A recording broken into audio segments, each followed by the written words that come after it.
days he started to sleep.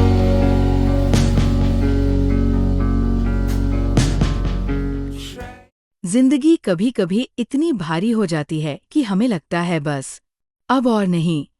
हम पीछे मुड़कर देखते हैं और सोचते हैं, क्या ये वक्त, ये फैसले, ये दर्द सब बेकार गया? क्या कोई और रास्ता होता तो आज की जिंदगी कुछ और होती?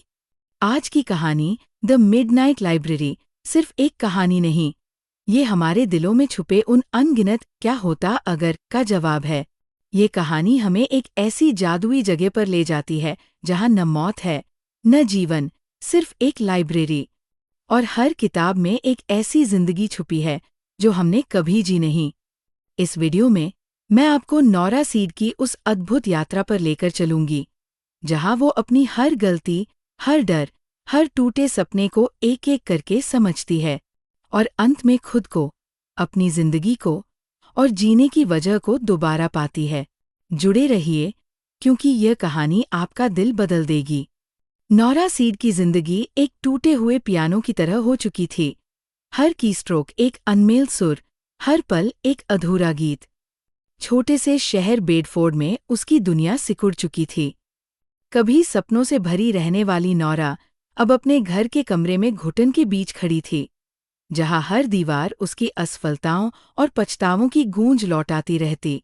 एक दिन में उसकी नौकरी चली जाती है, पालतू बिल्ली मृत मिलती है, पुराने दोस्त उससे दूर जा चुके हैं और भाई से रिश्ता ठंडा पड़ चुका है। उसकी जिंदगी इतनी भारी हो चुकी थी कि उसे लगता मानो दुनिया के पास उसके लिए बचा ही क्या है। धीरे धीरे ये उदासी एक ऐसी गहरी खाई में बदल गई जिसे वो अकेले पार नहीं कर सकती थी। उस रात जब बारिश की बूंदें उसके कमरे की खिड़की पर गिर रही थी, नौरा ने फैसला किया कि अब दर्द से भागने का कोई रास्ता नहीं बचा। उसने गोलियां हाथ में ली और सोचा, अगर जीवन सिर्फ दुख ही देता है तो इसका क्या मतलब? दुनिया उस अकेली लड़की को खो भी देती तो किसी को फर्क नहीं पड़ता, कम से कम उसे ऐसा ही लगता था। और फिर एक अंधेरा उसकी आंखों के सामने छा गया, लेकिन ये अंत नहीं था। अंधेरा धीरे धीरे एक अजीब सी उजली धुंध में बदलने लगा, और जब वो उठी तो उसने खुद को एक ऐसी जगह खड़ा पाया जो न जीवन थी, न मृत्यु, मानो समय कहीं रुक गया हो। उसके सामने एक विशाल, अनंत लाइब्रेरी थी। हर तरफ कांच की दीवारों तक जाते हुए बुकशेल्फ, हजारों लाखों हरी किताबें, और हवा में तैरती एक अद्भुत शांति। यहाँ का हर कोना मानो उसे बुला रहा था। तभी उसने देखा, उसकी स्कूल लाइब्रेरियन मिसेज एल्म उसी मुस्कान के साथ खड़ी थी जैसी वह बचपन में देखा करती थी। लेकिन कैसी अजीब बात, मिसेज एल्म तो असल दुनिया में बूढ़ी हो चुकी थीं, पर यहाँ वे जवानी में थीं, शांत, स्थिर और समय से परे। उन्होंने कहा, नौरा, ये मिडनाइट लाइब्रेरी है। यहाँ तुम्हें जीने और मरने के बीच एक मौका दिया गया है, अपने सारे क्या होता अगर को देखने का। नौरा ने अचंभे से चारों ओर देखा। हर किताब उसकी एक संभावित जिंदगी थी, एक ऐसा रास्ता जो वह चुन सकती थी पर नहीं चुना। हर पन्ना एक ऐसे ब्रह्मांड की तरफ खुलता जहां उसके फैसले अलग थे। मिसेज एल्म ने कहा, जब तक तुम्हारा मन और पछतावा चलता है, ये लाइब्रेरी भी चलती रहेगी। लेकिन समय कम है, अब तुम तय करोगी कि किस जिंदगी में लौटना है या सच में मरना है। नौरा ने कांपते हाथों से पहली किताब खोली, वह दुनिया जहां वह अपनी बचपन की ख्वाहिश के अनुसार तैराकी की चैंपियन बन गई थी। वो अचानक खुद को एक बड़ी प्रतियोगिता में पाती है। लाखों लोगों की चीखें, चमकती रोशनी, उसके नाम के पोस्टर। उसने पदक जीते, यात्राएं की, पैसा कमाया, पर भीतर से वो उतनी ही खाली थी जितनी पहले। जीत के बावजूद उसे महसूस हुआ कि ये सफलता किसी और के लिए थी, उसके लिए नहीं। ये जिंदगी थकान, दबाव और टूटे रिश्तों से भरी थी। उसने किताब बंद की और वो वापस लाइब्रेरी में लौट आई। निराशा उसकी आंखों में तैर रही थी। क्या हर जिंदगी में दुख ही है? पर मिसेज एल्म ने कहा, चलो और देखो, तुम अभी पूरे उत्तर नहीं जानती। दूसरी किताब में वह एक रॉकस्टार थी, एक मशहूर बैंड की मुख्य गिटारिस्ट। उसकी आवाज़ से हजारों दिल धड़कते, ट्रॉफियाँ और फॉलोअर्स उसे घेर लेते और उसकी जिंदगी रोशनी से भरी दिखती। पर हर शो से पहले वो अपने कमरे में अकेली बैठकर कांपती हुई दवाइयाँ लेती, अवसाद और अनिद्रा से लड़ती थी। प्रसिद्धि ने उसकी रातों की नींद छीन ली थी और हर प्रदर्शन उसके आत्मसम्मान को खा रहा था। लोगों की भीड़ उसके चारों ओर थी, फिर भी वो नाहक अकेली थी। उसने फिर किताब बंद की। अगली किताब में नोरा लंदन की एक सफल ग्लेशियर वैज्ञानिक थी, पृथ्वी को बचाने के मिशन पर काम करती हुई। इस जिंदगी में वह दुनिया के सबसे शानदार प्राकृतिक चमत्कारों को देख रही थी, बर्फीले पहाड़ों, नीले ग्लेशियरों और अनंत शांति के बीच। लोग उसे सम्मान देते, उसकी खोजें अखबारों की सुर्खियां बनती। पर यहाँ भी उसके भीतर एक खालीपन था, एक अदृश्य दूरी, एक ऐसा अकेलापन जो किसी भी उपलब्धि से नहीं भरता था।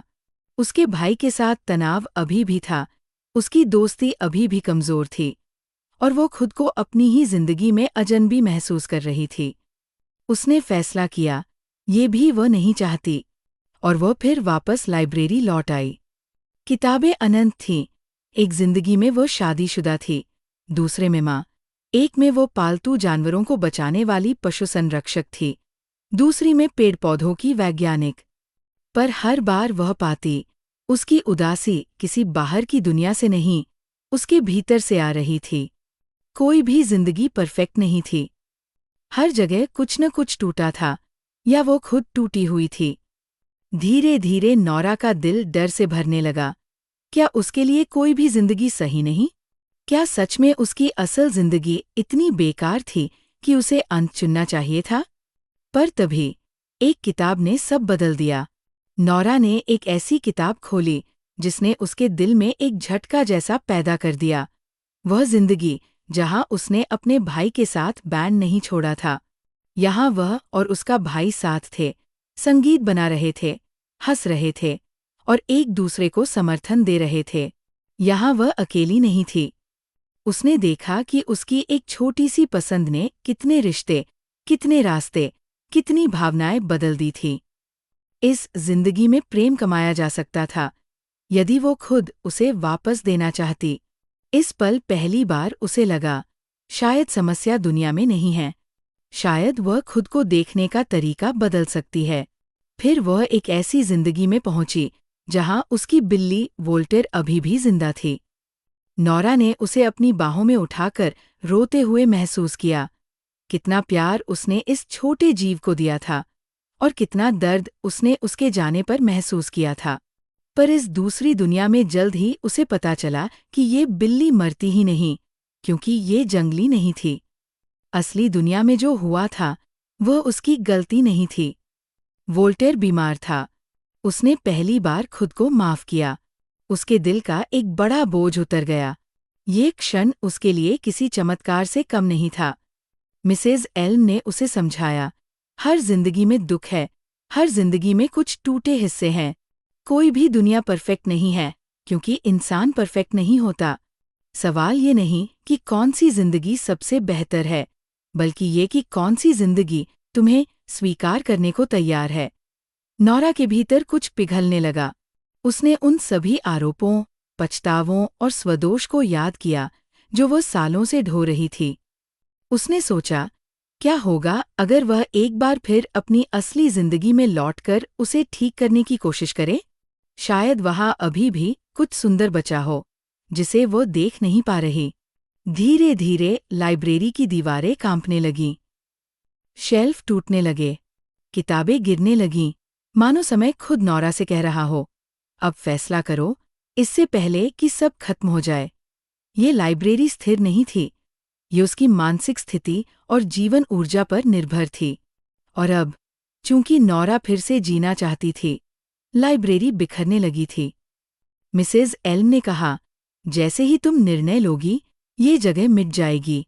याद रखना, तुम्हारी जिंदगी अभी खत्म नहीं हुई है, तुम अभी भी बहुत कुछ बदल सकती हो। नोरा ने एक गहरी सांस ली।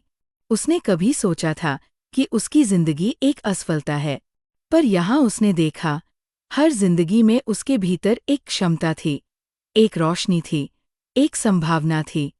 हर दुनिया में वह कुछ अच्छा कर रही थी, कुछ सीख रही थी। उसे एहसास हुआ कि समस्या उसके जीवन के बाहर नहीं, बल्कि उसके भीतर के डर और खुद को कम समझने में थी। और पहली बार नौरा ने अपने दिल में कहा, मुझे जीना है।